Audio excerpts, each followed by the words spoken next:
हमने fraction discuss किया था ना, फ्रैक्शन। देखिए रेशियो का मीनिंग अगर आप समझे तो रेशियो इज बेसिकली किसको कहते हैं? कंपैरिजन। जब आप कंपैरिजन करते हैं तो उसको क्या कहते हैं? Basically ratio.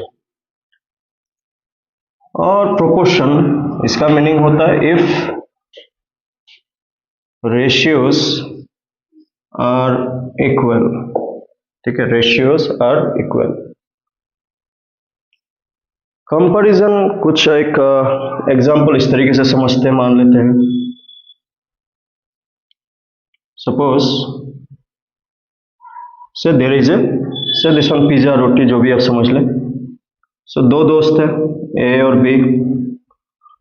ए को इसको 4 टोकरे में से एक पार्ट उसको मिला, इसको कितना मिला? एक पार्ट। और बाकी सपोज बी ने बाकी तीनों पार्ट उसने खाया, तो बी को कितना मिला? 3। तो जब हम लोग कंपेयर करते या फिर रेशियो बताते उसको लिखते कैसे है कि ए को 1 मिला तो बी को कितना मिला? 3।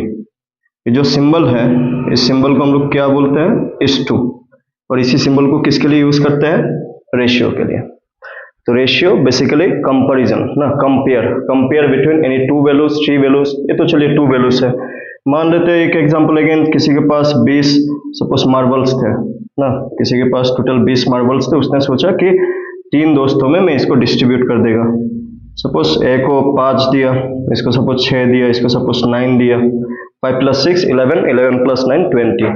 तो इन दैट केस इन तीनों का जब कंपेयर करेंगे तो कंपेयर को कुछ ऐसे लिखेंगे A:B:C which is equal to 5:6:9। तो कंपेयर कोई भी 2 वैल्यू 3 वैल्यू 4 वैल्यू 5 वैल्यू कितना भी वैल्यू के बीच में हम लोग क्या कर सकते हैं? कंपेयर कर सकते हैं। ठीक है ना। कंपेयर, आप कंपेयर को ना जब भी हम लोग कंपेयर को लिखते हैं, इसको आप सॉल्विंग के लिए या फिर समझने के लिए आप फ्रैक्शन के साथ भी थोड़ा सा आप समझ सकते हैं कि ये इसको चाहे तो इसको 1/3 भी लिखा जा सकता है। 1/3 और 1:3 रेशियो और फ्रैक्शन दोनों सेम नहीं है। सेम कैसे नहीं है? आप एक डिफरेंस को समझना। अगर मैं इसी में फ्रैक्शन बोलता, ये ए है, ये तीनों बी है, ठीक है, ये तीनों बी है। अभी अगर मैं फ्रैक्शन के बारे में बोलता तो फ्रैक्शन ए का फ्रैक्शन क्या होता? फ्रैक्शन हमेशा क्या लिखते हैं? नीचे किसको लिखते हैं? टोटल को। फ्रैक्शन जब भी हम लोग फ्रैक्शन के बारे में डेफिनेशन क्या बात किया था? पार्ट ऑफ समथिंग ना, टोटल किसी चीज का थोड़ा सा पार्ट। यहाँ पे टोटल कितने पार्ट है? 4। उसमें से ए को कितना मिला? 1। अगर फ्रैक्शन होता तो उसको हम लोग ये जो ए के लिए फ्रैक्शन क्या लिखते हैं? 1/4, मतलब 1 out of 4 ऐसे बोलते हैं। सिमिलरली बी के लिए जब हम लोग फ्रैक्शन बोलते हैं तो बी को कितना पार्ट मिला? 3 out of 4। तो इसको लिखते हैं 3 out of 4। जो मैं यहाँ पे बोला, ये हम लोग बोला कि कभी दिन आगे जो भी हम लोग बात करेंगे कि जब हम लोग रेशियो लिखते हैं, रेशियो भी किस फॉर्म में होता है? हमेशा लोएस्ट फॉर्म में। और लोएस्ट फॉर्म हमने फ्रैक्शन में भी बताया था। लोएस्ट फॉर्म का मीनिंग क्या था? कि न्यूमरेटर डिनोमिनेटर किसी से भी डिवाइड नहीं होना चाहिए। ठीक है, न्यूमरेटर डिनोमिनेटर किसी से भी डिवाइड नहीं होना चाहिए। तो उस हिसाब से कभी दिन अगर हमें सॉल्व करना है, चीजों को समझना है, सॉल्व करना है, तब हम लोग इसको फ्रैक्शन फॉर्म में लिख के भी चीजों को समझते हैं या फिर कैलकुलेट करते हैं। रेशियो मतलब डायरेक्टली फ्रैक्शन नहीं है, ये आपको समझ के चलना है। ठीक है, रेशियो मतलब compare between 2 values 3 values 4 values. जब फ्रैक्शन में टोटल में से कंपेयर करते हैं, यहाँ पे किसको कितना मिला उसको देखते हैं। अभी अगर मैं इसको एक एग्जांपल दूं कि ये जो मैंने फ्रैक्शन और रेशियो का थोड़ा सा मैं डिफरेंस नहीं समझने के लिए, जैसे मैंने बोला कि 10 सपोज चॉकलेट्स हैं, 10 चॉकलेट्स हैं। ए को मिला सपोज 4 चॉकलेट, बी को मिला सपोज 6। अगर आप बात करें रेशियो का तो रेशियो क्या बन रहा है? ए को मिला 4, बी को मिला 6 ना। ये जो रेशियो है ये क्या लोएस्ट फॉर्म में है ना? लोएस्ट फॉर्म का मतलब जैसे हम लोग फ्रैक्शन में बात करते हैं न्यूमरेटर डिनोमिनेटर किसी से भी डिवाइड नहीं होना चाहिए, यहाँ पे भी आगे वाला नंबर पीछे वाला नंबर किसी से भी डिवाइड नहीं होना चाहिए। बात हुई है। अभी यहाँ पे क्या है? 4 और 6, तो क्या किससे कैंसिलेशन होगा? 2 से कैंसिल किया, तो यही रेशियो क्या बन रहा है फिर आपका? 2:3। तो मैं जो यहाँ पे बात कर रहा था फ्रैक्शन फॉर्म में, तो इसको अगर डायरेक्टली किसी को दिक्कत हो समझने में तो आप इस तरीके से भी समझ सकते हैं कि इसको 4/6 लिख सकते हैं, जिसको कैंसिलेशन किया तो 2/3, जिसका रेशियो वापस लिखा तो ये। तो रेशियो और फ्रैक्शन एग्जैक्टली सेम नहीं है। फ्रैक्शन में टोटल, जैसे आप यहीं पे डिफरेंस आप देख पाएंगे, रेशियो मिल रहा था 1:3, जबकि फ्रैक्शन मिला 1/4, 3/4। तो रेशियो जो होता है उसमें से अगर आपको फ्रैक्शन बनाने हैं, इसका भी आप थोड़ा सा समझ सकते हैं कि अगर मैं एक रेशियो कहीं पे लिखता हूं A:B:C, अगर मैंने लिख दिया 1:2:3, और अगर मैं पूछूं कि A का फ्रैक्शन क्या है, या फिर B का फ्रैक्शन क्या है, या फिर C का फ्रैक्शन क्या है, तो आप किस तरीके से बता सकते हैं? ये जो रेशियो है, अभी तक हमने जितना बताया, हमने क्या बताया? Ratio is distribution, comparison of, you can से डिस्ट्रीब्यूशन। किसी चीज को जब डिस्ट्रीब्यूट करते हैं उसका जो कंपैरिजन होता है ना। इस रेशियो से आपको क्या समझ में आ रहा होगा? ए को कितना मिला? 1, बी को कितना मिला? 2, सी को कितना मिला? 3, टोटल कितना हुआ? क्योंकि फ्रैक्शन में नीचे किसको लिखते हैं? टोटल। तो यहाँ पे टोटल कितने हैं? फिर अगर मैं बात करूं टोटल का, तो कितना है? 1 + 2 + 3, दैट इज हाउ मच? 6। तो ए का फ्रैक्शन, ए को कितना मिला? 1 out of 6, 2 out of 6, 3 out of 6। So this is the difference between fraction and ratio. ठीक है, ये जो मैंने अभी बताया ये बाद में जाके काम आएगा इसी चैप्टर में। चलिए लिख लीजिए इसमें से जो भी लिखना है।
ठीक है,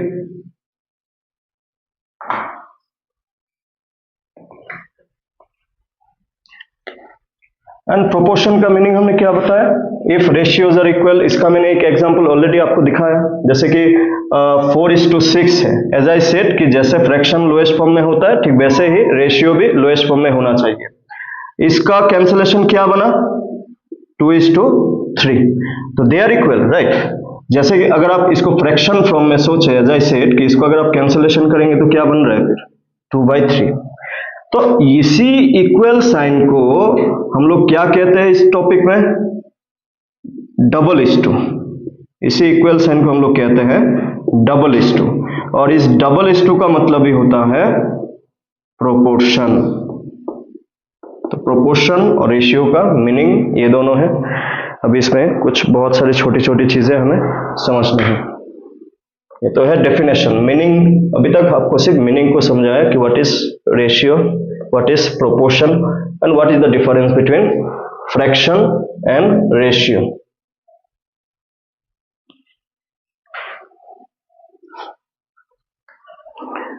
ना यहाँ पे सबसे पहले हम लोग बात करेंगे, ठीक, हम लोग बात करेंगे कुछ टाइप्स ऑफ रेशियो, जिससे काफी बार डायरेक्ट क्वेश्चन बनता है, जो मैं अभी बताने वाला है उस पर।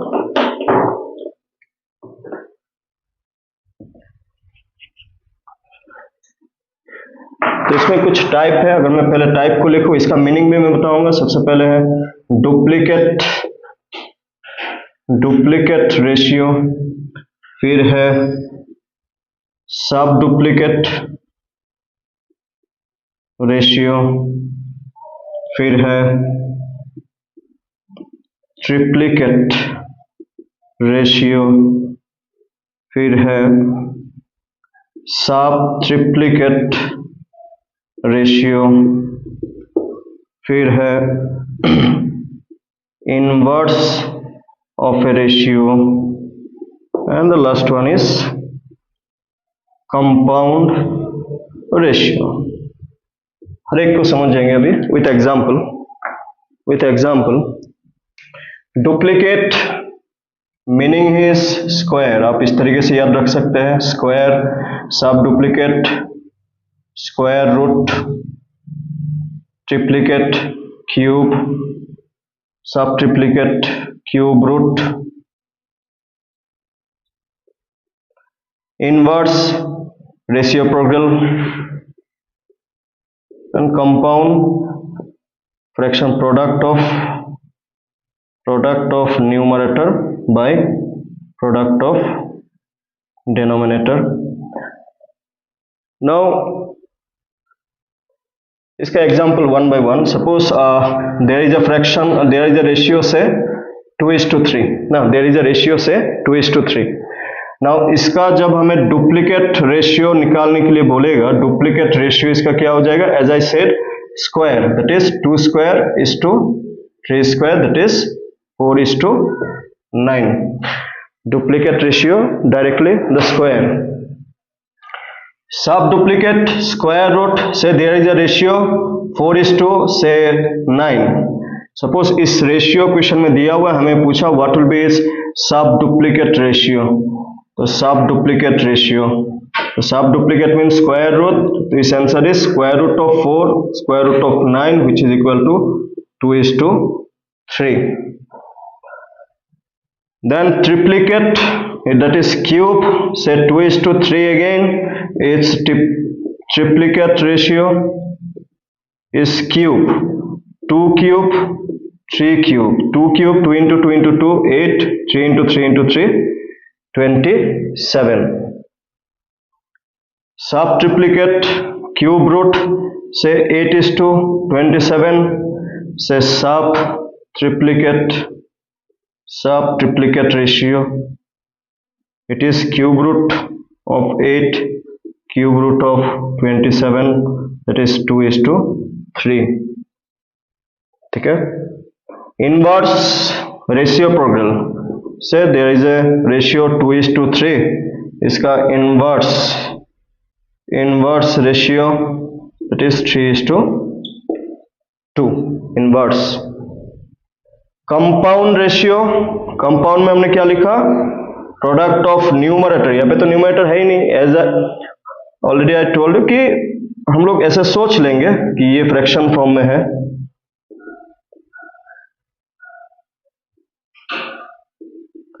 सपोज इन तीनों रेशियो का कंपाउंड रेशियो क्या बनेगा, आगे वाला न्यूमरेटर मतलब आगे वाला 2 into 3 into 6 is to 3 into 5 into 7, 3 into 5 into 7, ये दोनों ही 3 कॉमन अगर आप कैंसिल कर दे, 2 into 6 12 is to 35। So these are few types of ratio जिसमें डायरेक्ट क्वेश्चन बनता है, what is the duplicate ratio of, what is the triplicate ratio of, directly आपको इस तरीके से पूछ लेगा। What is the compound ratio of compound, you can से product of numerator by product of denominator, अगर आप फ्रैक्शन फॉर्म में सोचे तो। अदरवाइज पहला वाला नंबर इज टू सेकेंड वाला नंबर, उसमें कुछ कैंसलेशन होता है तो कर लेंगे फिर।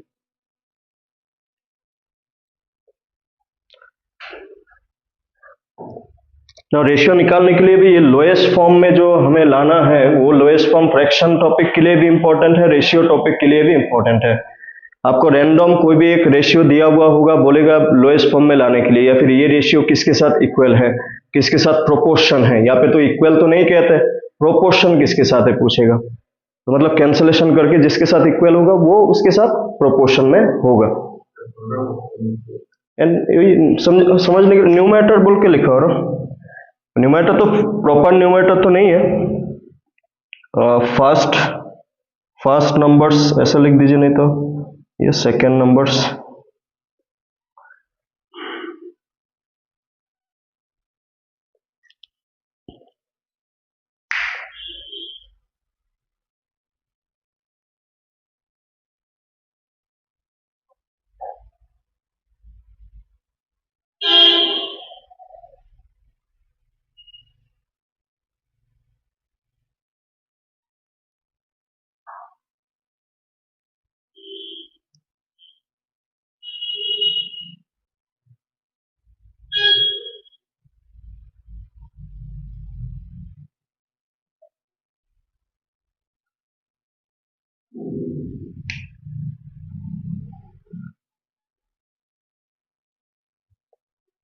कंपाउंड रेशियो को थोड़ा सा देख लीजिएगा। पहला नंबर का मल्टीप्लाई आगे, सेकेंड नंबर का मल्टीप्लाई पीछे, जिसको हम लोग न्यूमरेटर डिनोमिनेटर भी कह सकते हैं।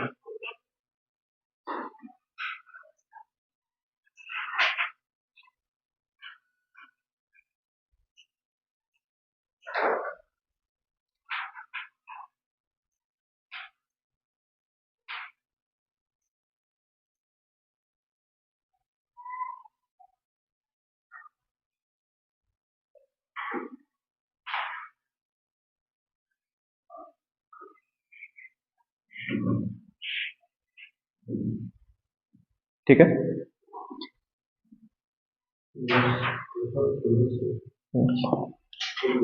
उल्टा बस हो गया।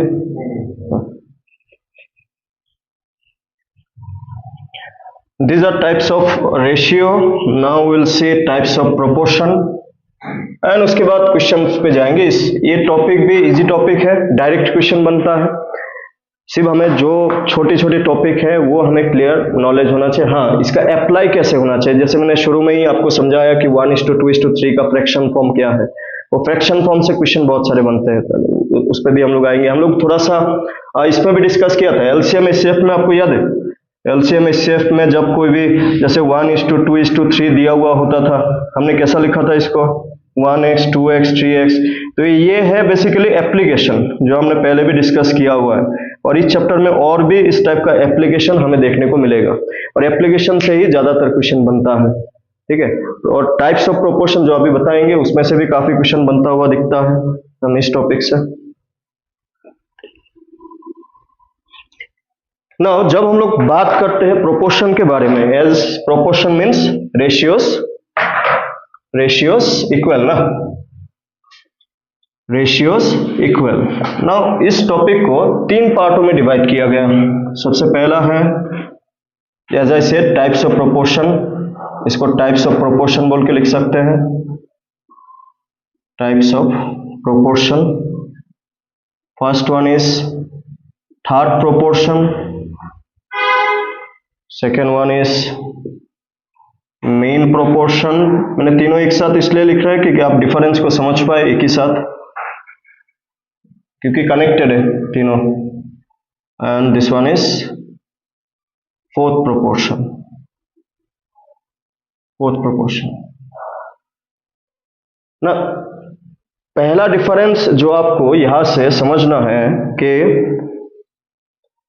एज अगर मैं लिखूं 1:2 ना, 1:2 किसके साथ इक्वल है, 2:4 के साथ इक्वल है कि नहीं।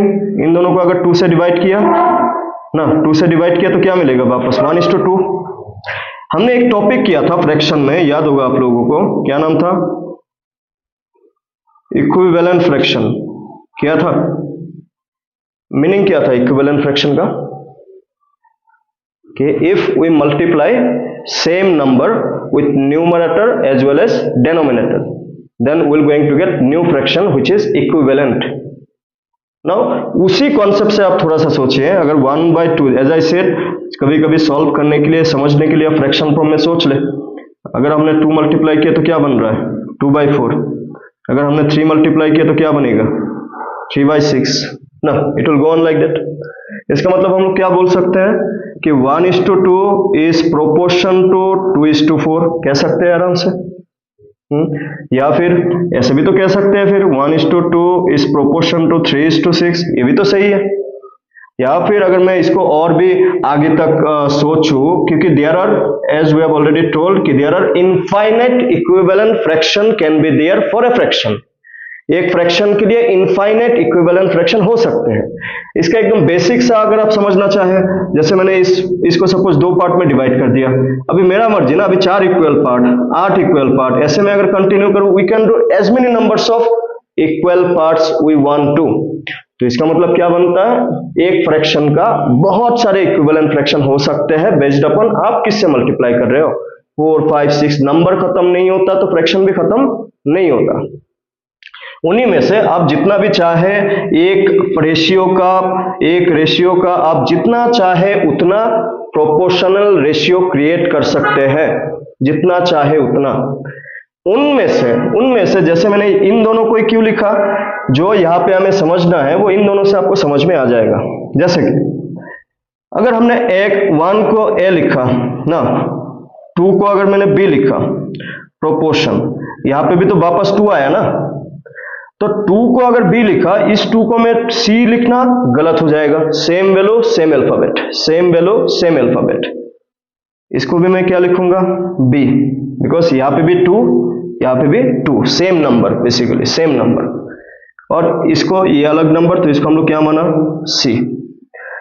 ये भी एक काइंड ऑफ प्रोपोर्शन है जो हमें एग्जाम्पल से क्लियरली दिख भी रहा है। अगर मैं इस प्रोपोर्शन को देखो, इसको अगर हमने ए माना रेशियो, इसको अगर हमने बी माना, देन प्रोपोर्शन, देन 3 क्या हो गया, सी हो गया, बिकॉज डिफरेंट नंबर, एंड 6 क्या हो गया, डी हो गया। कहने का मतलब यह है कि कोई भी दो रेशियो जब प्रोपोर्शन होता है, उन दोनों में कोई नंबर सेम हो भी सकते हैं, नहीं भी हो सकते हैं। तो मेन मीनिंग यही है कि उन दोनों में कोई नंबर सेम हो भी सकते हैं, नहीं भी हो सकते। अभी मैं 1/2 लिया इसलिए आपको सेम दिख रहा। अगर मैं बोलो 4/5 ना, 4/5 से for example there is a ratio 4:5। आप कोई भी नंबर ऐसा मुझे बता दीजिए जिसको मल्टीप्लाई अगर ऊपर और नीचे करे, यहाँ पे जो भी मिलेगा उनमें से एक नंबर सेम होगा क्या? आप अगर 1 से भी मल्टीप्लाई करें तब भी वो क्या मिलेगा? अगर आप 1 से मल्टीप्लाई करें क्या मिलेगा? 4/5। और कुछ भी नंबर आप मल्टीप्लाई करके देखिए तो कोई भी नंबर सेम मिला क्या इन दोनों में? नहीं मिला।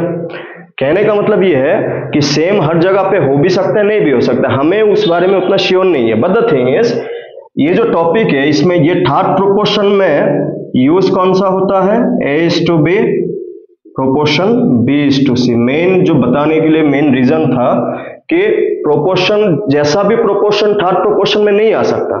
प्रोपोर्शन उसी टाइप का प्रोपोर्शन थर्ड प्रोपोर्शन के अंडर में आएंगे जहां पे एक नंबर क्या होता है? सेम होता है। और उसी टाइप का प्रोपोर्शन मेन प्रोपोर्शन में भी आएंगे जहां पे एक नंबर सेम होता है।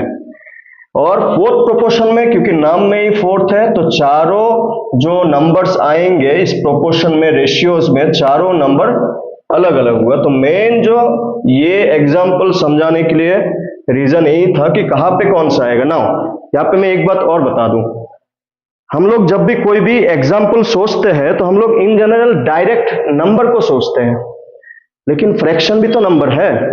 इन शॉर्ट आप ऐसा समझ लीजिए कि हर एक फ्रैक्शन का थर्ड प्रोपोर्शन होता है, हर एक फ्रैक्शन का मेन, फोर्थ, किसी भी रेशियो का थर्ड, फोर्थ, फिफ्थ रेशियो हो सकते हैं। Main proportion, third proportion, fourth proportion हो सकते हैं।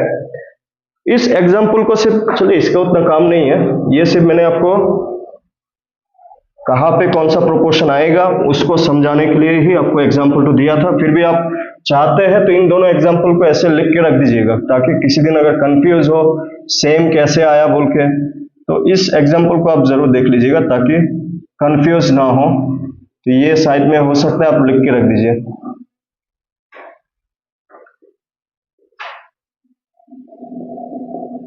ना कंफ्यूज ना हो कि इसका भी एग्जाम्पल होता है बोल के। Now as I said, third proportion, अभी आते हैं मेन पार्ट में। थर्ड प्रोपोर्शन का मतलब क्या होता है? Basically C unknown. Mean proportion का मतलब होता है बी अननोन, और फोर्थ प्रोपोर्शन का मतलब होता है डी अननोन। तो जब भी आपको एक क्वेश्चन मिलता है, आपको जो लिखा हुआ होगा कि ये थर्ड प्रोपोर्शन निकालना है या फिर फोर्थ प्रोपोर्शन निकालना है, तो आपको पहले उसी से ही समझ जाना है कि आपको निकालना क्या है। अगर क्वेश्चन में बोला है कि फाइंड द थर्ड प्रोपोर्शन, तो आपको समझ जाना है क्या अननोन है? सी अननोन है। तो इसी का थोड़ा सा आप फ्रैक्शन फॉर्म में समझते हैं। देखिए सी कैसे निकाले। A:B को क्या लिख सकते हैं? A/B फ्रैक्शन फॉर्म में। एज आई सेड, जब भी कैलकुलेशन करना हो आप फ्रैक्शन फॉर्म में सोच लीजिए, कैलकुलेशन आसान हो जाएगा। प्रोपोर्शन को क्या लिखते हैं? इक्वल। B:C को क्या लिखते हैं? B/C।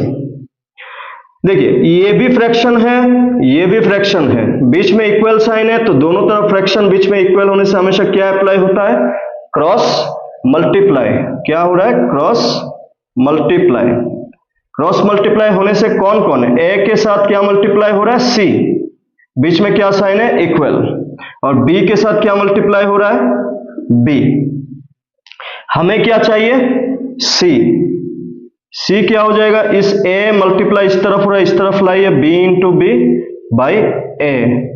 ना यहां पे अगर आपको देखिए इसका क्वेश्चन कैसा बनता है वो मेन टॉपिक ऑफ डिस्कशन है। ये तो मैंने फॉर्मूला कैसे बना उसको मैंने आपको समझाया। आप फॉर्मूला को डायरेक्ट इसको भी याद रखते हैं। अगर किसी ने पूछा what is the third proportion, आप इस फॉर्मूले को डायरेक्ट यूज करना है। इन शॉर्ट क्वेश्चन ऐसा होगा, find third proportion of 4 and 6। Question इस टाइप का होगा, डायरेक्ट क्वेश्चन होगा, find the third proportion of 4 and 6।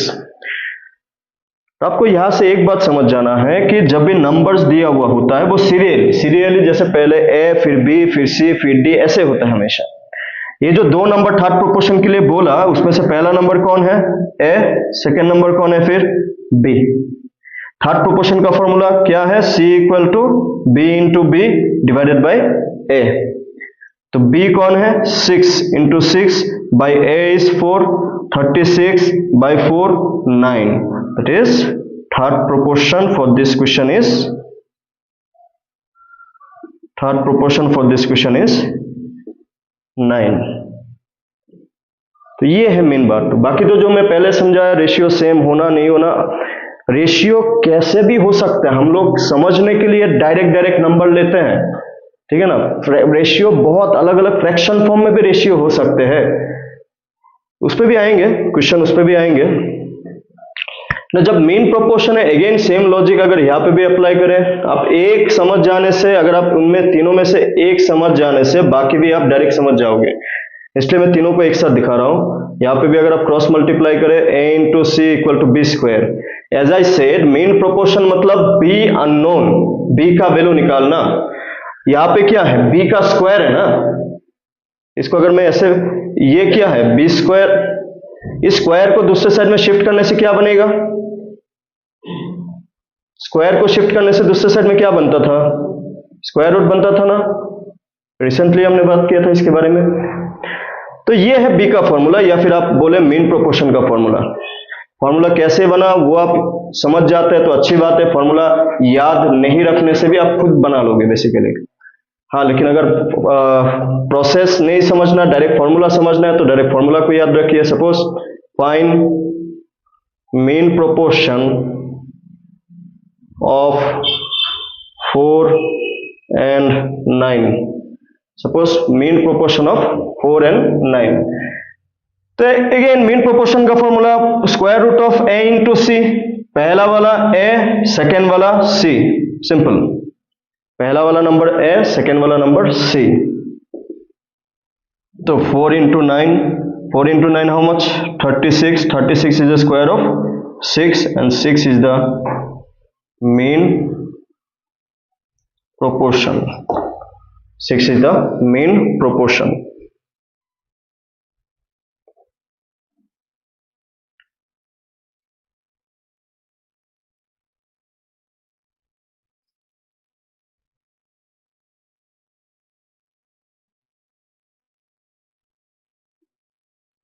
नहीं, इसको भी अगर उसी हिसाब से लिखे, a is to b, a by b, c is to d, c by d, cross multiply a into d equal b into c। Fourth proportion d unknown, d को निकालने के लिए a को इस तरफ लाइए, b into c by a। Formula याद रखते हैं तो फॉर्मूला याद रखिए, या फिर कैसे क्रिएट हुआ, जो प्रोपोर्शन का मेन पार्ट है उसको याद रखिए। मेन प्रोपोर्शन तो बहुत इजी है याद रखने के लिए, किसी भी क्वेश्चन में मेन प्रोपोर्शन बोला, उन दोनों को मल्टीप्लाई करेंगे, स्क्वायर रूट में डाल देंगे उन दोनों को। जैसे यहाँ पे 4 and 9 का 4 इंटू 9 36, स्क्वायर रूट ऑफ 36 6। आप एक बार समझ जाने से फॉर्मूला भी याद उतना नहीं रखने से भी हो जाता, आराम से खुद ही एक स्टेप में बना के। जैसे ये फोर्थ प्रोपोर्शन का ना फोर्थ प्रोपोर्शन का क्वेश्चन में आपको 3 वैल्यू दिया हुआ होगा, क्योंकि इसमें टोटल चारों नंबर अलग अलग, as I shown you by example. Suppose find fourth proportion of 2, 3 and 4. से 2, 3 and 4. तो फोर्थ प्रोपोर्शन है तो 3 वैल्यू, पहला वाला A, second B, third C. That's it. तो डायरेक्ट फॉर्मूला अगर आप यूज करें तो D equal to B into C by A, that is 3 into 4 by 2, that is 12 by 2, that is 6. तो 6, D equal to 6 is the fourth proportion. D is to C is the fourth proportion.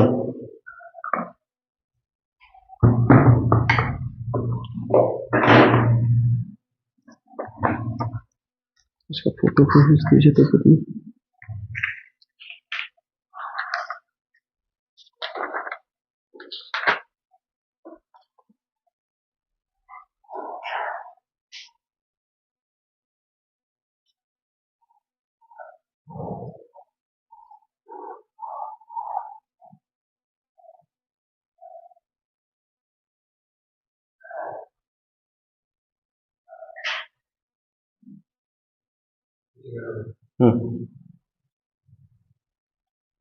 तीन चार page भेज देने से हो जाएगा.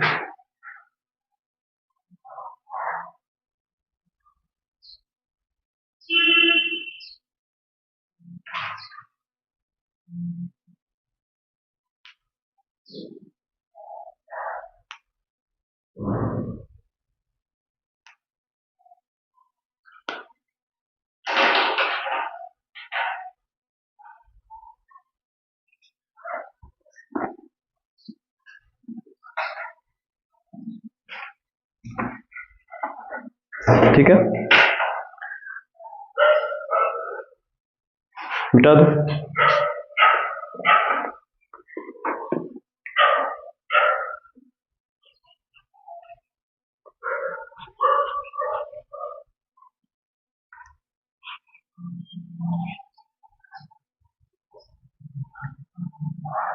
Now कभी कभार हमें उस टाइप का भी क्वेश्चन अभी देखेंगे, क्वेश्चन ग्रुप में शायद भेजा है, अभी देख लीजिएगा एक बार. एक नॉर्मल सा क्वेश्चन से शुरू करते हैं. Suppose there are 2 ratios, A is to B, say 2 is to 3, and B is to C, say 4 is to 5. हमें दो ऐसे अलग अलग रेशियोज दिया हुआ होंगे, हमें बोलेगा कि इन दोनों रेशियोज को कंबाइन करके A is to B is to C निकाल लो, या फिर A is to C निकाल लो. तो यहाँ पे अभी हम लोग इसको सीखने वाले हैं कि कोई भी दो रेशियो को कंपेयर या फिर कंबाइन कैसे किया जाए, एक रेशियो में कैसे कन्वर्ट किया जाए. इससे 3 रेशियो को भी एक रेशियो, जितना भी रेशियो होगा उसको एक रेशियो में कन्वर्ट किया जा सकता है ना. उसको करने के लिए सिर्फ हमें थोड़ा सा, चलिए पहले इसको समझ लेते हैं.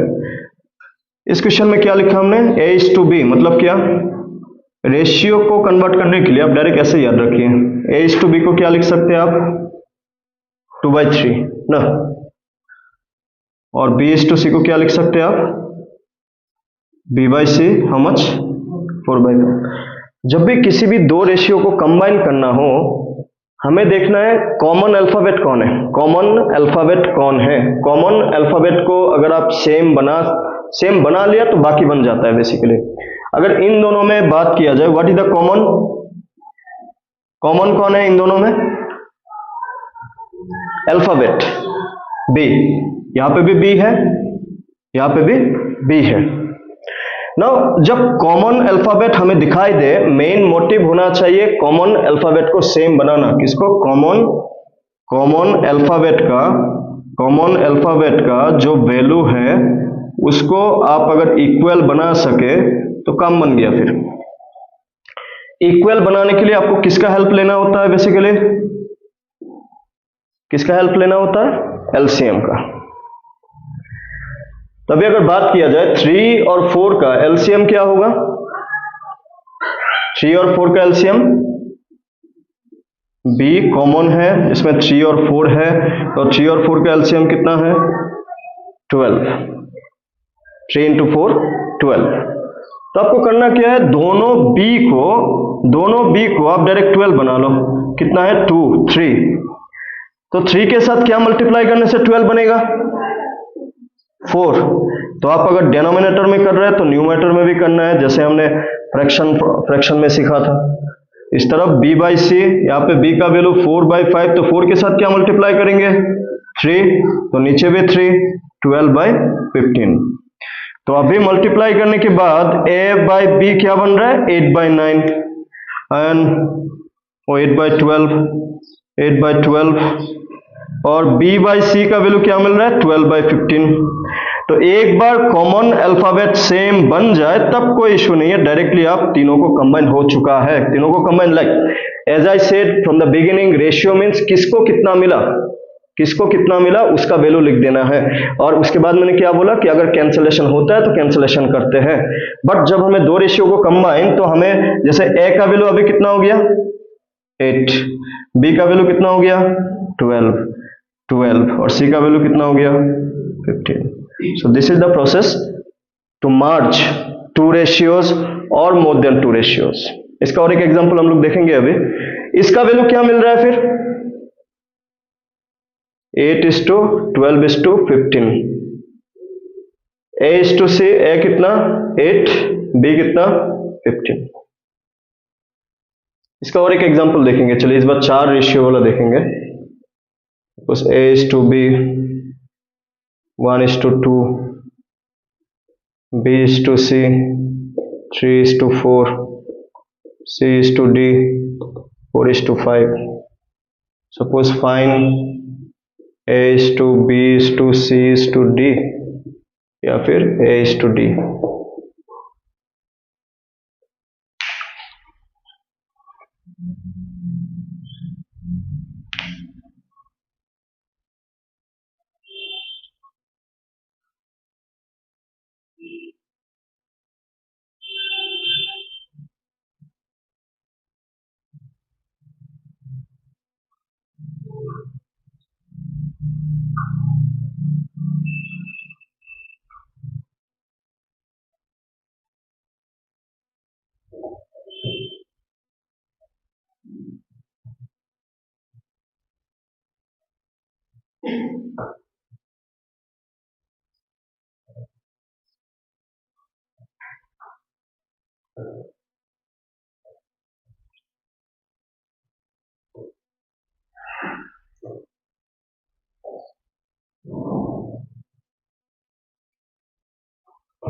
ठीक है, मिटा दो इसको।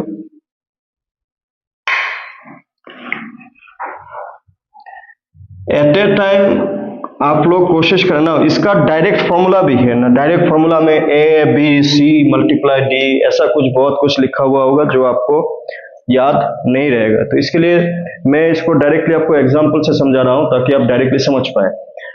3 रेशियो होने से तीनों को एक साथ मार्च करना पॉसिबल नहीं है। पहले 2 को मार्च किया, फिर 3 को, फिर चौथा, एक एक करके। पहले आप इन दोनों को ले ले, क्या बन रहा है A:B मतलब A/B 1/2 और B:C B/C 3/4। Again you can see what is the common, इस तरफ है C:D, इसका वैल्यू है उसको बाद में देखेंगे, पहले इन दोनों को मार्च कर लेते हैं। What is the common alphabet between this two ratio B, what is the value 2 और 3, तो किससे मल्टीप्लाई करें, what is the LCM 2 and 3 6, तो 2 के साथ 3 मल्टीप्लाई क्या बन रहा है 3/6 और यहाँ पे 3 के साथ 2 मल्टीप्लाई हाउ मच 6/8। इन दोनों से क्या मिल रहा है हमें A:B:C। What is A 3, what is B 6, what is C 8। ठीक है, नाउ हमें चाहिए A:B:C:D चारों का। Now what is C:D 4:5। Again in दोनों में कॉमन अल्फाबेट कौन है? अभी इन दोनों में कॉमन अल्फाबेट कौन है? सी। तो अभी सी को सेम बनाने हैं। जब भी किसी भी दो रेशियो को मार्च करना हो, कॉमन अल्फाबेट को सेम बना देना है, उसी हिसाब से बाकी जो बना उसको लिख देना। तो सी को सेम कैसे बनाया जाए? यहां पे कितना है? 8, यहां पे कितना है? 4 और 8 सेम कैसे बनाए? एज आई सेड, अगर आप एलसीएम को फॉलो करें, क्योंकि हमेशा मल्टीप्लाई नहीं होता। मैंने एलसीएम में यह भी बताया था कि दो नंबर में से अगर छोटा नंबर का टेबल में बड़ा वाला नंबर आता है तो बड़ा वाला नंबर क्या होता है? एलसीएम। मतलब एलसीएम कितना है? 8 है। इन शॉर्ट हमें दोनों को ही 8 के बराबर बनाने हैं। फिर भी आप चेक करना चाहे कि इन दोनों का एलसीएम क्या होगा, तो you can check 2 into 2, 4 into 2, 8। ये ऑलरेडी 8 है, इसको कुछ नहीं करना। फिर 4, तो इसका क्या हो जाएगा? 2 से मल्टीप्लाई करने से 8:10। क्या हुआ? दोनों को 2 से हमने क्या किया? मल्टीप्लाई किया। क्यों किया? ताकि C क्या बने?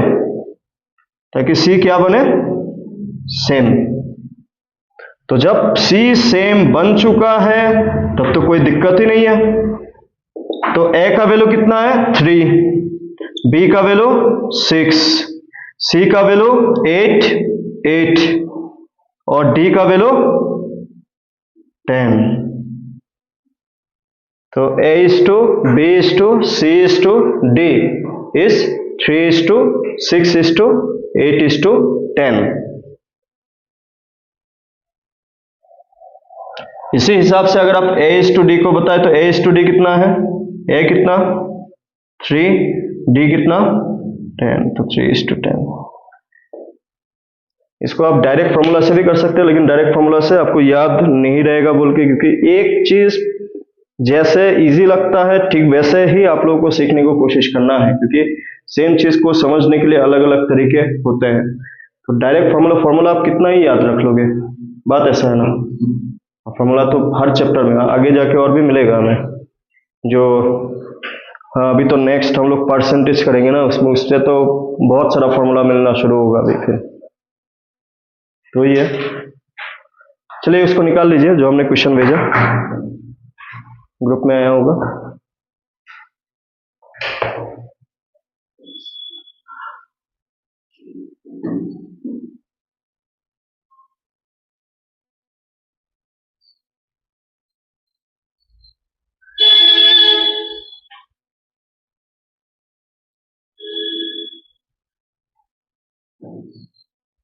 आया ना क्वेश्चन?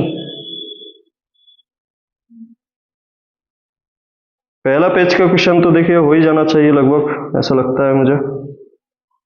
फर्स्ट पेज का question number 1, what will be the duplicate ratio? What is 2:7? क्या बनेगा? What is the duplicate ratio of 2:7? Duplicate मतलब क्या था? स्क्वायर। 4:49, ऑप्शन है। Question number 2, what is the sub duplicate ratio of 81:64? 81 किसका square? 9, 64 8, तो 9:8, option C. What is the triplicate ratio of 7:5? Triplicate cube, 7 का cube 343 and 5 का cube 125। 343:125, option B ना। Question number 4, calculate the sub triplicate ratio, सब triplicate cube root of 512। 512 किसका cube था? 8 का, and 729 9 का, 8:9। D. Question number 5, what will be the inverse ratio of 17:19? 19:17। What is the compound ratio of, चलिए इसको देखते हैं 6 वाला।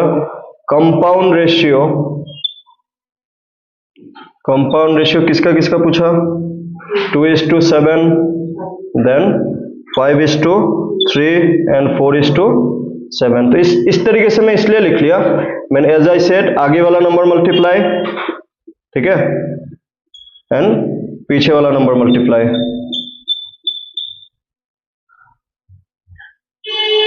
आगे वाला नंबर मल्टीप्लाई इस टू पीछे वाला नंबर मल्टीप्लाई, क्या बन गया 2 5 द 10, 10 5 10 4 द 40 इस टू 21 21 147, आंसर इज 40 इस टू 147.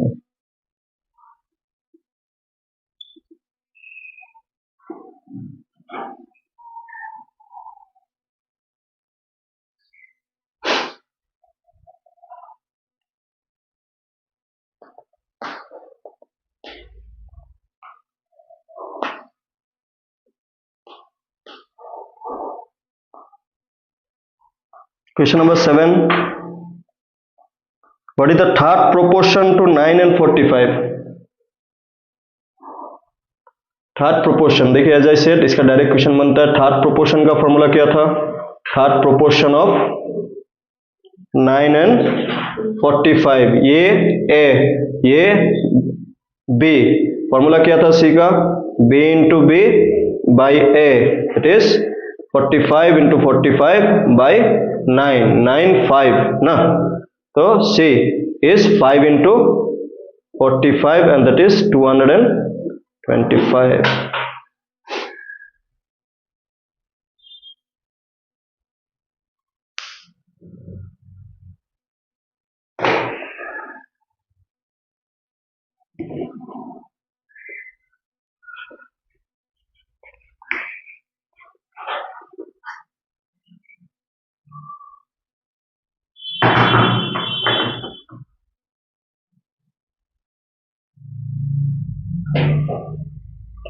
क्वेश्चन 8 भी ऐसा ही है.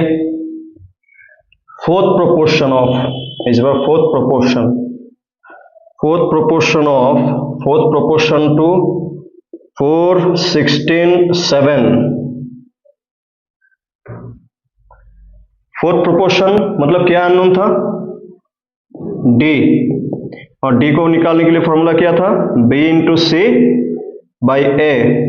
As I said number serially होता है A B C. Just put करना है, कैलकुलेट करना है. B 16, C 7 by 4, 4 1 the 4, 4 4 the 16, D 4 into 7 28.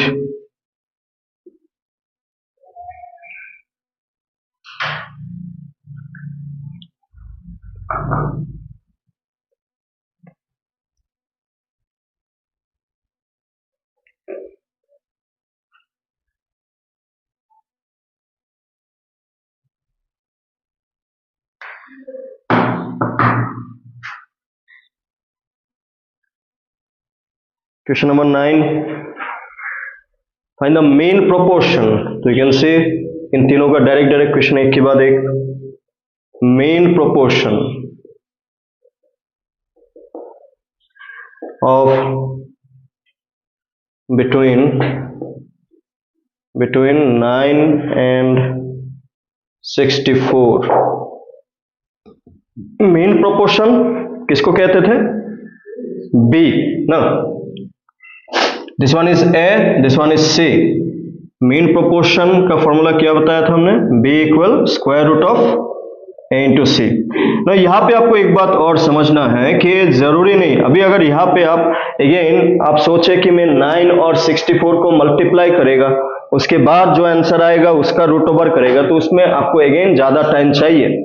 आपको एक बात समझना है कि स्क्वायर रूट का अंदर में अगर नंबर में मल्टीप्लाई है तो आप स्क्वायर रूट को हर एक नंबर में डिस्ट्रीब्यूट कर सकते हैं. प्लस माइनस होने से नहीं कर सकते, मल्टीप्लाई होने से नंबर को इंडिविजुअली डिस्ट्रीब्यूट कर सकते हैं. तो ये करने से क्या हो गया? डायरेक्ट 9 का स्क्वायर रूट क्या होगा? 3 एंड 64 का 8. 3 इंटू 8 24. अदरवाइज 9 इंटू 64 आप मल्टीप्लाई करेंगे, it will take time. Again उसका स्क्वायर रूट निकालना, तो उतना दूर तक क्यों जाना? कॉम्प्लिकेटेड नहीं बनाना. नंबर जितना छोटा होता है उतना कैलकुलेशन में आसान होता है. नंबर जितना जब बड़ा होगा उतना कैलकुलेशन टफ हो जाता है, टाइम ज्यादा लगता है. तो वो सब चीजों का खास ध्यान रखना है. इसलिए स्क्वायर रूट ये सब जो मैं बताता रहता हूँ वही घूम फिर के कहीं ना कहीं किसी ना किसी तरीके से यूज होता रहता है. बेसिक्स तो मैथ्स का वही है, कनेक्शन हर चैप्टर के साथ कनेक्शन होता है। तो बेसिक चीजों को ध्यान से सीखना है हमें। 10 देखते हैं।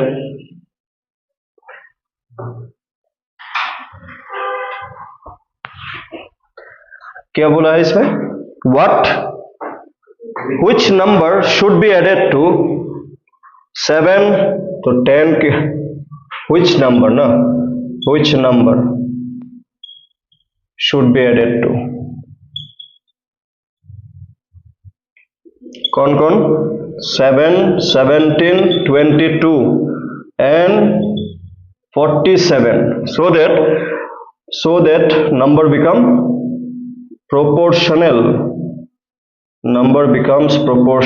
तो यहाँ पे इस टाइप का क्वेश्चन आपको समझना है ठीक से। अभी प्रोपोर्शनल का मीनिंग हमें मालूम है, बट हमें क्वेश्चन में क्या बोला, इसको कैसे अप्लाई किया जा सकता है इस सिचुएशन में, आप उसको समझना है। पहली बात, अगर मैं आपको पूछूं यहाँ पे जिसको which number to be added should be added, ये किसी एक के साथ ऐड करने के लिए बोल रहा है या फिर सबके साथ? सबके साथ, ठीक है ना, सबके साथ। तो इन शॉर्ट लेट, अगर मैं नंबर को सोचूं कि वो x, अगर नंबर को हम लोग x लेते हैं, इसका मतलब क्या है, ये चारों के साथ प्लस होगा, तो नंबर क्या क्या बनेगा? 7 plus x, then 17 plus x, then 22 plus x, then 47 plus x। Proportional का मतलब क्या है? Ratio equal. अगर आप इसको a माने, इसको b माने, इसको c, इसको d, प्रोपोर्शनल का मतलब क्या होगा? a is to b, double is to c is to d, है कि नहीं? यही तो मीनिंग है प्रोपोर्शनल का। तो इसको अगर लिखूं तो कैसे लिखेंगे? 7 plus x is to 17 plus x is double is to 22 plus x is to 47 plus x। ना इसको तो फ्रैक्शन फॉर्म में भी तो लिख सकते हैं। एज आई सेड कि कैलकुलेशन के लिए आपको कोशिश करना है कि फ्रैक्शन फॉर्म में चीजों को ज्यादा बेहतर तरीके से सॉल्विंग होता हुआ आपको समझ में आता है।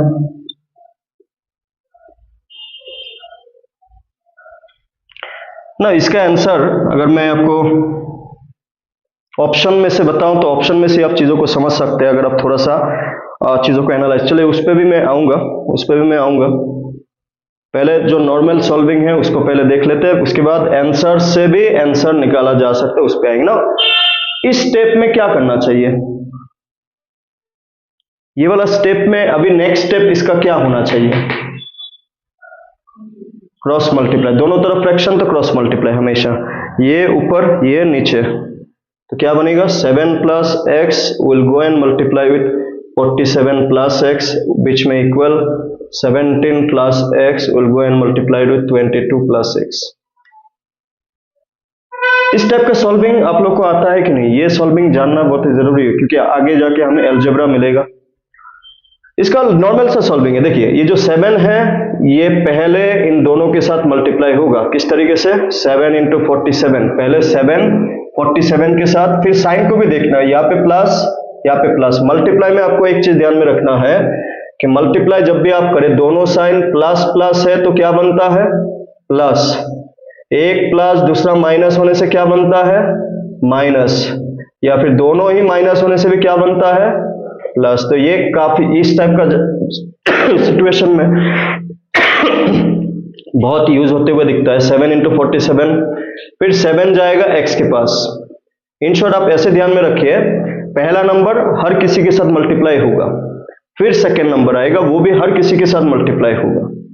7 गया 47 के साथ हुआ, फिर 7 जाके x के साथ हुआ, तो 7 के लिए और कोई बचा नहीं है, तो सेकेंड नंबर पे आएंगे प्लस x, तो x जाएगा 47 के साथ मल्टीप्लाई होने, फिर x जाएगा x के साथ मल्टीप्लाई होने। तो मल्टीप्लाई और x में कंफ्यूज नहीं होना है मैं x को थोड़ा सा ज्यादा ट्रांड कर रहा है और x मल्टीप्लाई सीधा सीधी। यहाँ पे भी क्या बन रहा है? 17 पहले किसके साथ? 22 के साथ, फिर 17 किसके साथ? x के साथ, फिर x किसके साथ, 22 के साथ, फिर x किसके साथ, x के साथ ना। इस टाइप का सिचुएशन में आपको सॉल्विंग ना, आपको अगर मैं पूछूं इक्वल साइन का इस तरफ और उस तरफ कोई सेम है क्या, कौन है, x इंटू एक्स, दोनों का साइन भी सेम है। अगर मैं इस x इंटू एक्स को दूसरी तरफ लाऊं तो क्या बनेगा, माइनस, इन शॉर्ट 2 माइनस 2 क्या होता है, 0, कैंसलेशन। और इक्वल साइन का दोनों तरफ सेम होने से we can cancel it out, just like normal plus minus. Variable हुआ तो क्या हुआ, इस x का इस x का वैल्यू तो सेम है ना, ऐसा तो नहीं कि अलग अलग है। अब इन दोनों को अगर मल्टीप्लाई किया तो क्या बन रहा है फिर, 7 7 49 4 28 4 32 plus 7x plus 47x equal ये कैंसिल हो चुका है, 17 22 34 34 374 प्लस 17x प्लस 22x। तो इसको सिंप्लीफाई कर लेना है। सिंप्लीफाई करने का रूल, क्योंकि अभी से आपको ये थोड़ा सा आप आइडिया लगाना है, सिंप्लीफाई जो हमने थोड़ी देर लास्ट क्लास में किया था, हम लोग वेरिएबल के बारे में हमने बीच बीच में ये बताया ना कि वेरिएबल एक तरफ नंबर एक तरफ, वेरिएबल एक तरफ नंबर एक तरफ हमेशा। आप पहले चलिए दो वेरिएबल को एक बना लीजिए, 7x और 47x क्या बनेगा, 56x, डायरेक्टली प्लस किया तो 374 प्लस इन दोनों को प्लस किया तो 39x। तो इस और छोटा नंबर को बड़ा वाला नंबर की तरफ लाइए, छोटा नंबर को बड़ा वाला नंबर की तरफ लाइए हमेशा। और साइन चेंज क्या रूल था, प्लस नंबर वाला लेके जाने से क्या बनता है, माइनस ना। ये भी बहुत काम का चीज है, यूज होता ही रहता है सॉल्विंग में। माइनस नंबर को लेके जाने से प्लस, मल्टीप्लाई वाला नंबर को लेके जाने से डिवाइड, और डिवाइड वाला नंबर को लेके जाने से, ये भी बहुत यूज होता है सिंप्लीफाई कैलकुलेशन ना, आंसर निकालना। आप अगर 329 को उस तरफ लेके जाएंगे और 39x को इस तरफ ना, हमेशा आप कोशिश करना है स्मॉल को बिग की तरफ शिफ्ट किया जाए, स्मॉल को शिफ्ट किया जाए बिग की तरफ।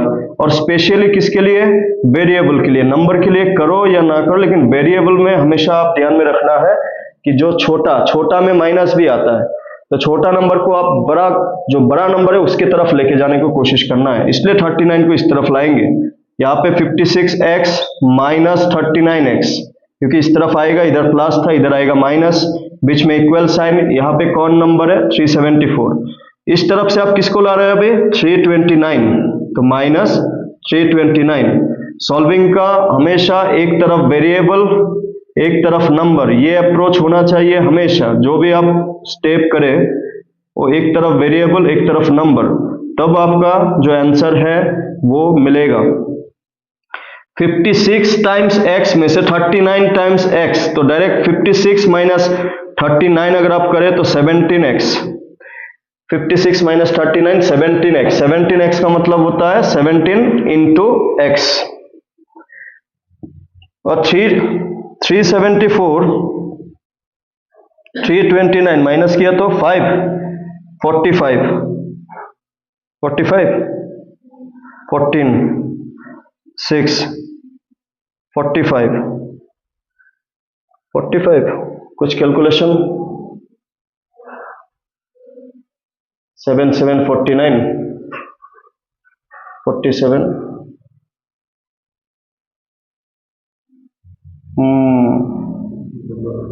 7 into x 7 329 plus 7x plus 47x। Direct यहाँ पे कैंसलेशन होने वाला नंबर होना चाहिए था, कहीं पे कुछ कैलकुलेशन एरर हो रहा है क्या, 54 ना, ये वही तो मैं सोचूं, नहीं तो यहाँ पे डायरेक्ट आंसर मिल जाना था 54, ये 15, देखिए x equal 45 by 15, how much, 3। तो हमें क्या प्लस करना है, 3 प्लस करना है। ये तो कैलकुलेशन है, ठीक है, ये कैलकुलेशन है। लेकिन आप अगर ना थोड़ा सा, चलिए इसको पहले लिख लीजिए, मैं एक बात और बताऊंगा कि आपको कोशिश प्रैक्टिकली भी समझने को कोशिश करना है कि बोल क्या रहा है एग्जैक्टली।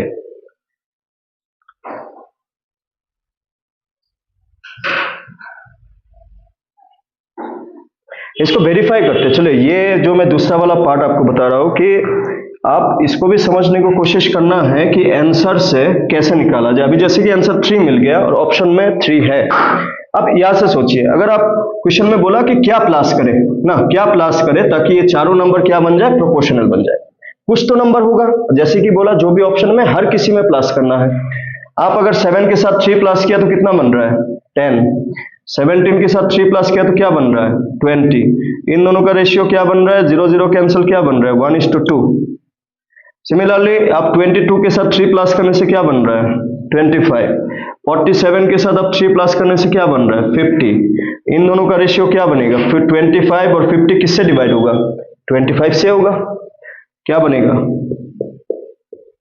तो ये अप्रोच भी आपको मालूम होना चाहिए कि आंसर से अगर मैं ऑप्शन सपोज 1 भी है, क्या क्या ऑप्शन है इसमें देखिए तो एक बार, ऑप्शन क्या क्या है 2 1 4 3। चलिए 1 के बारे में सोचते हैं। 7 + 1 कितना 8, 17 + 1 कितना 18। इन दोनों का रेशियो आप चेक करेंगे तो 2:9 मिलेगा, ठीक है, 2 से डिवाइड करने से। इसके साथ 1 प्लस करेंगे तो कितना 23, इसके साथ 1 प्लस किया तो क्या 48। ये दोनों डिवाइड होता है क्या किसी से, नहीं होता, तो ये आंसर हो ही नहीं सकता। इतना जो हम लोग कैलकुलेशन किया, दिस इज यू कैन से कैसे करते हैं ये भी, क्योंकि आगे उतना बड़ा नंबर नहीं हो के छोटा मोटा नंबर भी हो सकता है। यहाँ पे चारों में वेरिएबल नहीं हो के किसी एक में भी वेरिएबल हो सकता था। किसी एक में वेरिएबल होने से आपको सॉल्व तो करना है ना, इतना लंबा नहीं होगा, 2-3 स्टेप होगा। बट द थिंग इज आपको आंसर से भी आंसर निकालना आना चाहिए। जैसे ऑप्शन में 2 भी है, तो 2 अगर आप प्लस करें तो कितना बनेगा 9। यहाँ पे 2 प्लस करने से कितना 19। रेशियो क्या बन रहा है 9:19। यहाँ पे आप 2 प्लस करने से क्या बनेगा 24। यहाँ पे 2 प्लस किया तो क्या बनेगा, ये दोनों किसी से डिवाइड होता है, नहीं होता, आंसर हो ही नहीं सकता। फिर दोनों का वैल्यू सेम आना चाहिए ना, इस तरीके से प्लस करने से। तो आंसर से भी आंसर निकाला जा सकता है, ये मेन बात है प्रोपोर्शनल का। बहुत सारा क्वेश्चन ऐसा होता है एमसीक्यूज में, जो अगर आप क्वेश्चन को समझ गया क्या बोल रहे हैं आप, आंसर से ही आंसर बिना किसी कैलकुलेशन के, बहुत क्वेश्चन ऐसा होता है। चलिए आगे क्वेश्चन देखते हैं। हो गया लिख के, हो गया।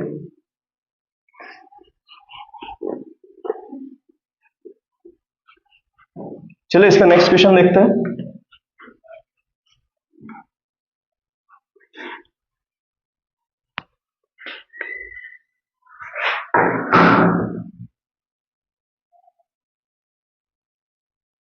जैसे कि find the value of question mark, same type of question है।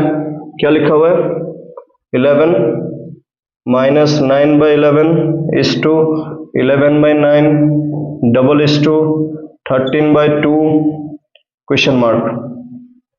What are the options, -9 115 162, -9 115 116, 9 115 162, and D is 8.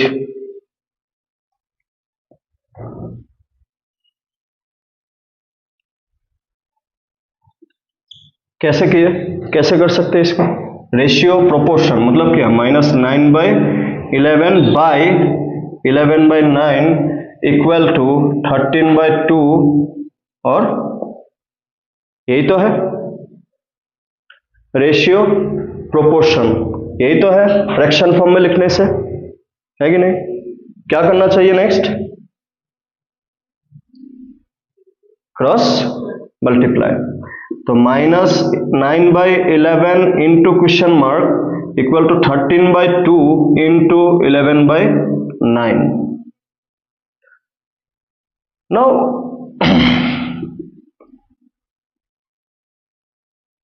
Fraction का मल्टीप्लाई को ये वाला समझिए आप लोग एक बार, ये -9/11 क्वेश्चन मार्क के साथ क्या हो रहा है इनटू, और ये क्वेश्चन मार्क की तो हमें चाहिए, इसको अगर दूसरी तरफ शिफ्ट करेंगे तो क्या बनेगा डिवाइड। फ्रैक्शन का डिवाइड में क्या था कि डिवाइड को मल्टीप्लाई लिख के क्या करते थे डिवाइड के बाद में जो भी फ्रैक्शन है उसको रेसिप्रोकल आप यही से ही कर सकते हैं। कैसे? क्वेश्चन मार्क इक्वल टू 13/2 11/9, क्योंकि हमें मालूम है ये फ्रैक्शन दूसरी तरफ जाने से डिवाइड होगा, तो आप डायरेक्ट मल्टीप्लाई देके इसको उल्टा लिख दीजिए डायरेक्टली। उल्टा ही तो होगा ना मल्टीप्लाई देने के बाद। ये फ्रैक्शन उस तरफ जाने से डिवाइड होना था। डिवाइड को कैसे सॉल्व करते हैं? मल्टीप्लाई लिख के उल्टा। आपका स्टेप टाइम सेव हो रहा है। बेसिकली आपका टाइम सेव होना मेन मोटिव होना चाहिए एग्जाम में। इसी या फिर आप ऐसे सोचे डायरेक्टली क्रॉस, आप नहीं तो इसको इस तरीके से सोचे -9/11 क्वेश्चन मार्क, यहाँ पे जो भी हो। एज आई सेड फ्रैक्शन होने से क्रॉस मल्टीप्लाई होता है। आप इसको ऊपर भेजिए, इसको नीचे भेजिए, यही तो हो रहा है बेसिकली। 9 नीचे आया, 11 ऊपर गया। यहाँ पे क्या कुछ कैंसिलेशन होगा क्या? यहाँ पे कोई किसी से कैंसिल होगा? नहीं होगा। नहीं होगा तो डायरेक्टली फिर 11 11 121 121 13 13 1 13 3 26 27 2 13 15, तो एक माइनस है, माइनस को बाहर लिखते हैं। 1 5 7 3 9 9 81 81 1 18 9 हाउ मच 162। किसी ऑप्शन में 162 है। इन दोनों ऑप्शन देखिए, इसका आगे भी आप यही से समझ सकते हैं। इन दोनों ऑप्शन का डिनोमिनेटर कितना है? 162। कौन सा करेक्ट है? ए और C? A, because there is negative sign. तो यहां से भी हमें टाइम सेव हो रहा है basically. Again it's all about आप छोटी छोटी जगह में कितना टाइम सेव करते हैं, उसी से रिजल्ट या फिर उसी से डिफरेंस क्रिएट होता है आप लोग का कॉम्पिटिटिव एग्जाम में।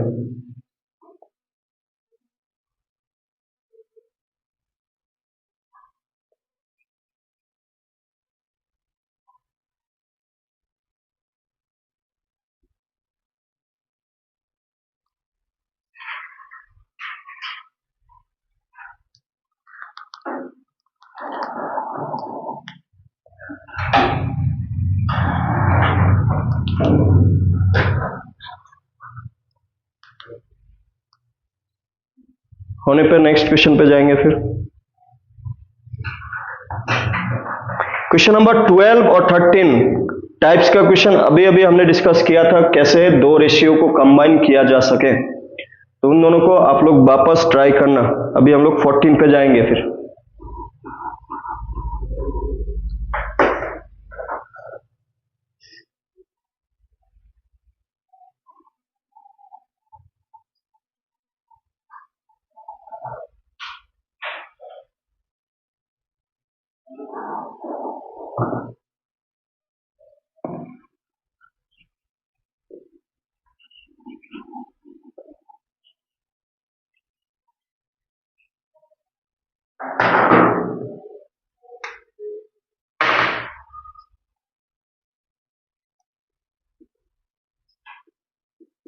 if half of A equal 2/5 of B equal 1/3 of C, then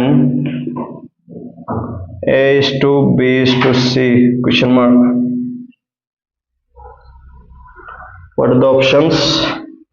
4 is to 5 is to 6, 6 is to 4 is to 5, 5 is to 4 is to 6, 4 is to 6 is to 5.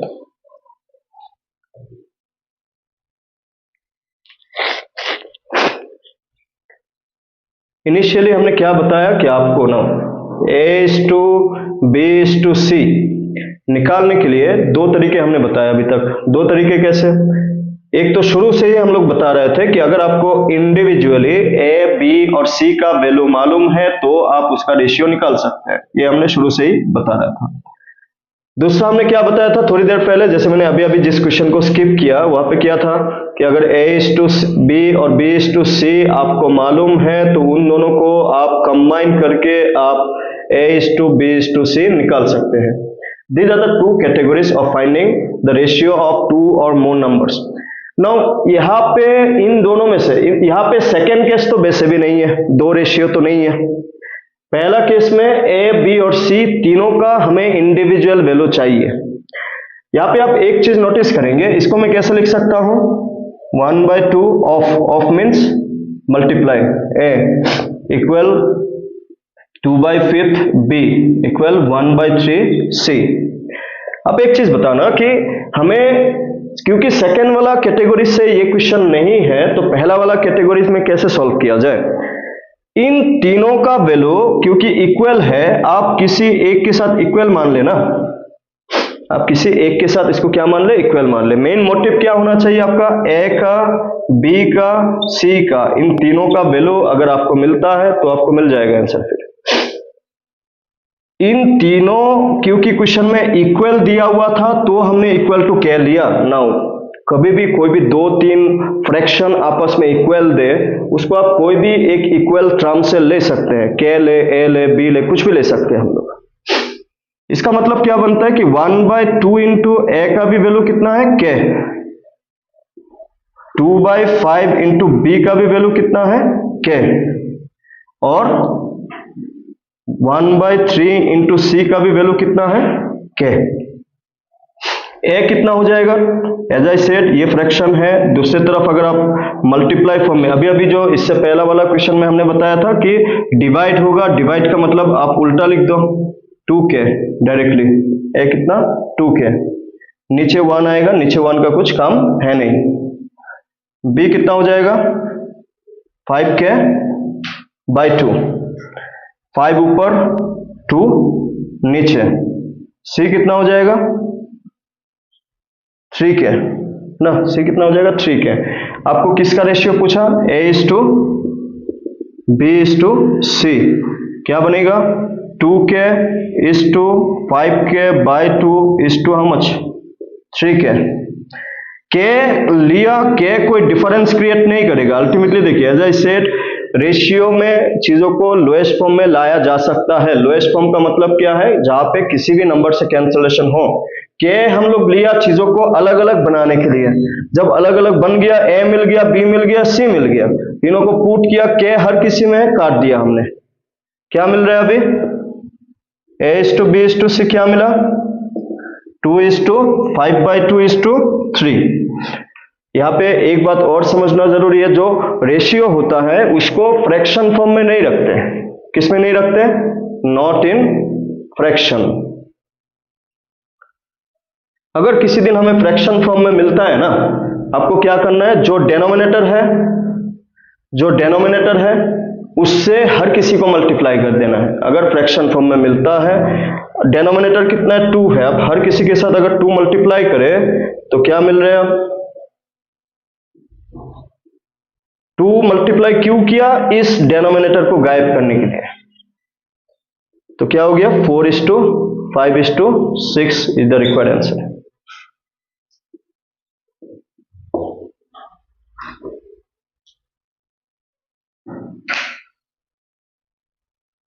ये तो चलिए मैं इंडिविजुअल स्टेप आपको दिखा रहा हूं। हाँ, आप इसको शॉर्ट किया, आप डायरेक्टली खुद ही डायरेक्टली आप इस स्टेप तक आना चाहिए आपको। देखिए मैं ये दोनों स्टेप आपको बताने के लिए कर रहा हूं मैं।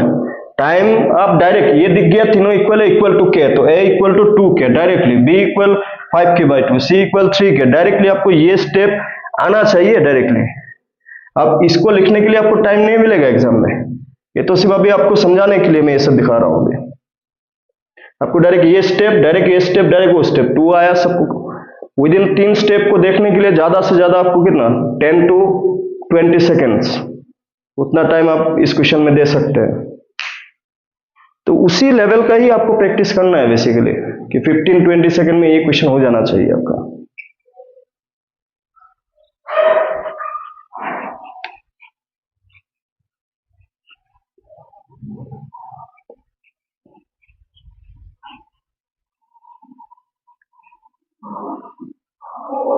चलिए नेक्स्ट क्वेश्चन देखते हैं। 15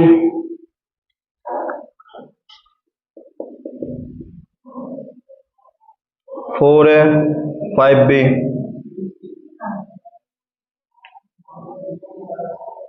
7b 9c A/B/C।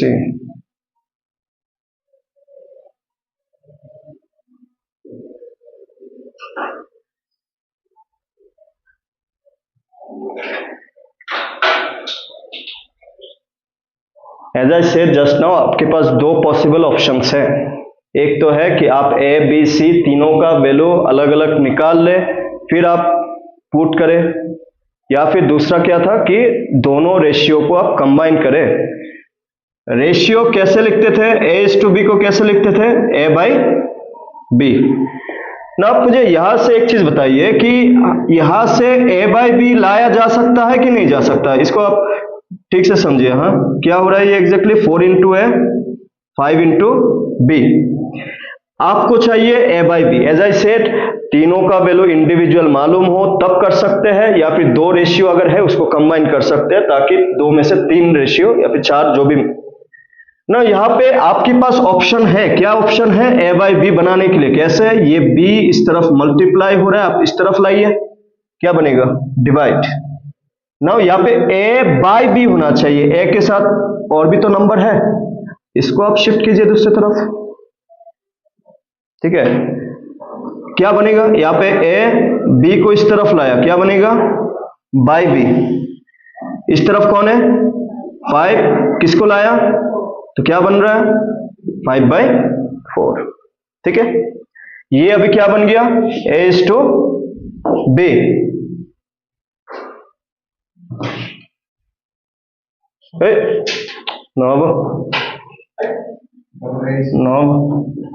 इसका क्या बनेगा? सिमिलरली ये क्या है? 7 into B into equal to 9 into C। दो रेशियो, उस क्वेश्चन को याद कीजिए, क्या था? B:C। क्या कैसे लिखते थे? B/C। इस तरफ किसको लाएंगे? C को। इस तरफ किसको भेजेंगे? 7 को, है कि नहीं? क्या बनेगा? B/C equal to how much? 9/7। तो इतना आप समझ गया, तो बाकी तो हमने कर ही लिया ऑलरेडी। B का वैल्यू क्या क्या दिख रहा है आपको? 4 और 4 एंड 9। कैसे कंबाइन करें? LCM। What is the LCM of 4 and 9? 36। तो 4 के साथ क्या मल्टीप्लाई? 9। 5 के साथ भी 9। A/B क्या बन रहा है? 45/36। यहां से B/C 9/7 क्या मल्टीप्लाई करें? 4। 36 तो ये जो इक्वल बनाने वाला पार्ट है ये बार बार यूज हो रहा है, ऐसा नहीं कि एक दो क्वेश्चन में ही आपको वो कॉन्सेप्ट याद करना है। तो बन गया आंसर। फिर हमें पूछा है A:B:C, what is the value of A?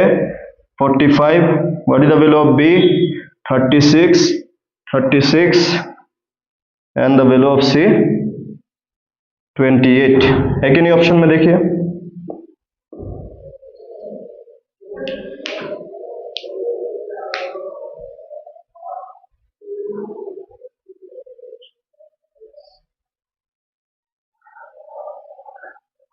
और एक दो क्वेश्चन देखते हैं आज के लिए, उसके बाद आप लोग भी ट्राई करें। क्वेश्चंस और भी है इसका, ठीक है? सिंप्लीफिकेशन और इसका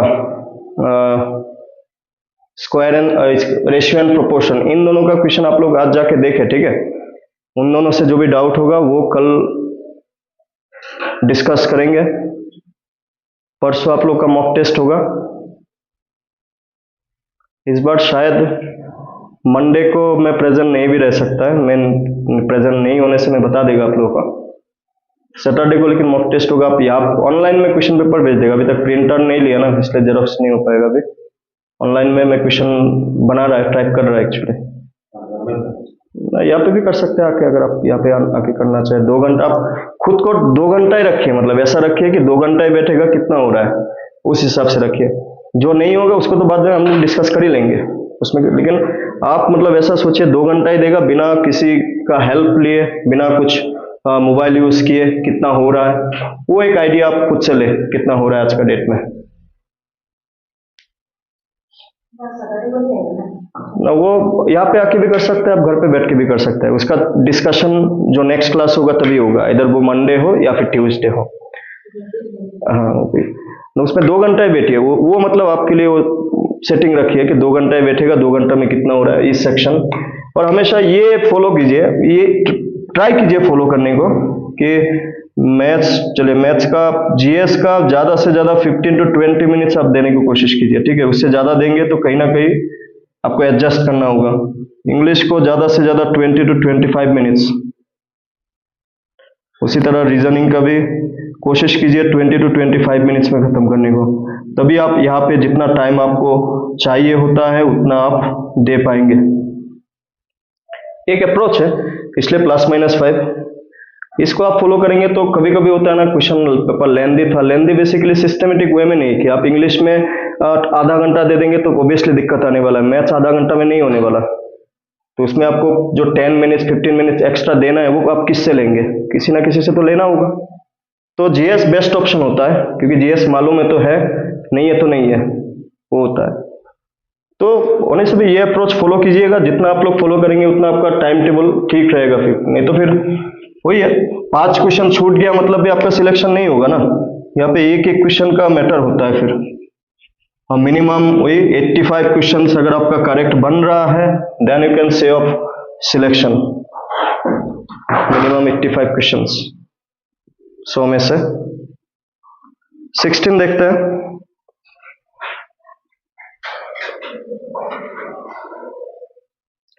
A equal 1/4 B, B equal 1/2 C. What is A is to B is to C?